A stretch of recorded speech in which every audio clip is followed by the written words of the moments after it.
안녕하세요, 딩크입니다. 오늘은 용왕과 용왕태랑에 대해 알아보려 합니다. 그럼 지금 바로 시작하겠습니다.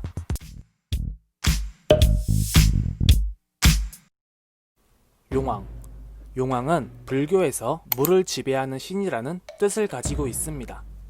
용궁의 임금 또는 용들을 대표하는 왕이라는 타이틀을 지니고 있는 용왕은 용을 신격화해서 인간의 모습으로 표현해 나타낸 것이라고 하는데요.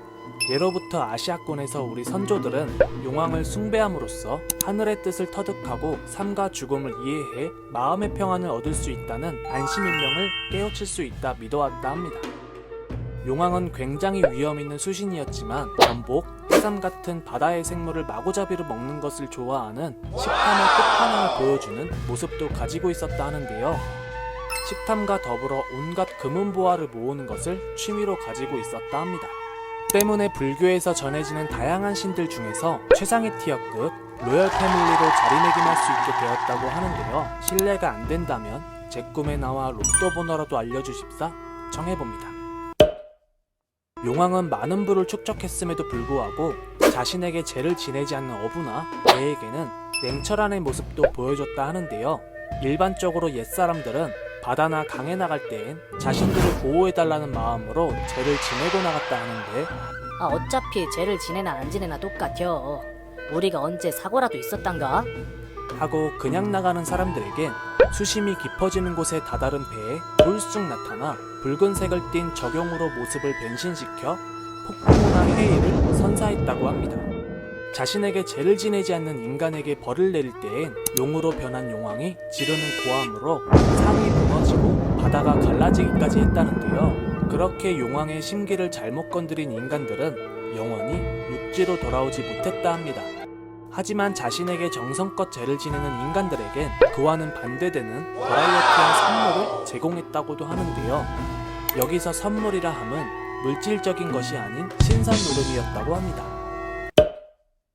인간을 용궁으로 데려와 물속 세상에 살고 있는 온갖 생물들에게 춤을 추게 하고 선녀들에겐 인간에게 술을 따르라 하며 이 세상 어디에서도 본 적 없는 잔치를 벌였다고 하는데요. 이렇게 용왕이 베푸는 역조공을 맛본 인간들은 그 후로 용왕을 숭배하는 일을 멈출 수가 없었다고 합니다.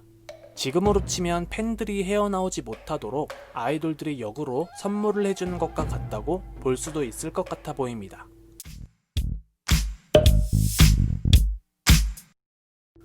용왕태랑. 우리나라에선 김태랑이라고 불리고 있는데 일본어로 번역하면 킨타로, 류오타로가 됩니다.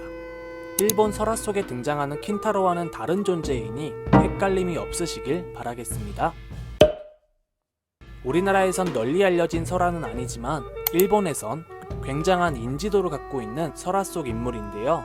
용왕태랑은 한자 뜻 그대로 용왕의 아들이라는 뜻을 담고 있습니다. 용왕과 용녀의 사이에서 태어난 태랑은 용녀가 선물해준 음양거울을 가지고 악귀와 난신적자를 해치울 것을 명받았다고 하는데요.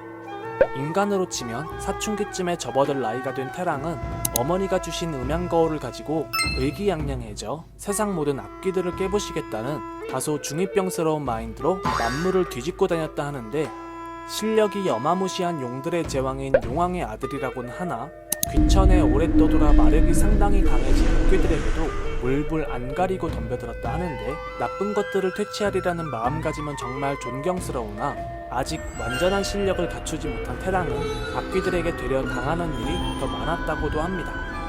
악귀들과 싸움을 벌이다 태랑이 위기의 순간에 맞게 되면 음양거울에서 용녀의 형상이 나와 태랑을 지켜주곤 했다고 하는데요. 자신의 힘이 나약하다는 것을 인정하지 못한 태랑은 용왕에게 심통을 부리다 혼이 나기도 했다 하는데, 아버지보다 더 강해지리라는 마음으로 오랜 수련을 통해 세상 모든 악귀들을 처치할 수 있는 경지에까지 오르게 되었다고 합니다.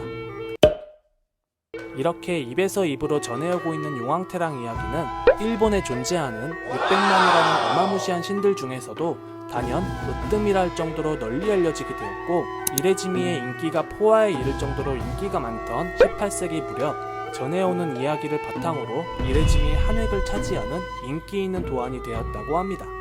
어머니인 용녀가 준 음양거울을 들고 악귀를 퇴치한다는 내용을 품고 용왕태랑의 도안에는 용녀가 비치는 음양거울을 들고 만들어지고 있다 하는데요. 처음 볼 땐 험악해 보였지만 설아를 알고 나니 험악보단 용맹에 가까운 모습으로 보이는 것 같습니다. 오늘은 이렇게 용왕과 용왕태랑에 대해 알아보았는데요. 재미있게 보셨다면 구독과 좋아요도 부탁드리겠습니다. 그럼 오늘의 영상은 이만 마치도록 하겠습니다. 감사합니다.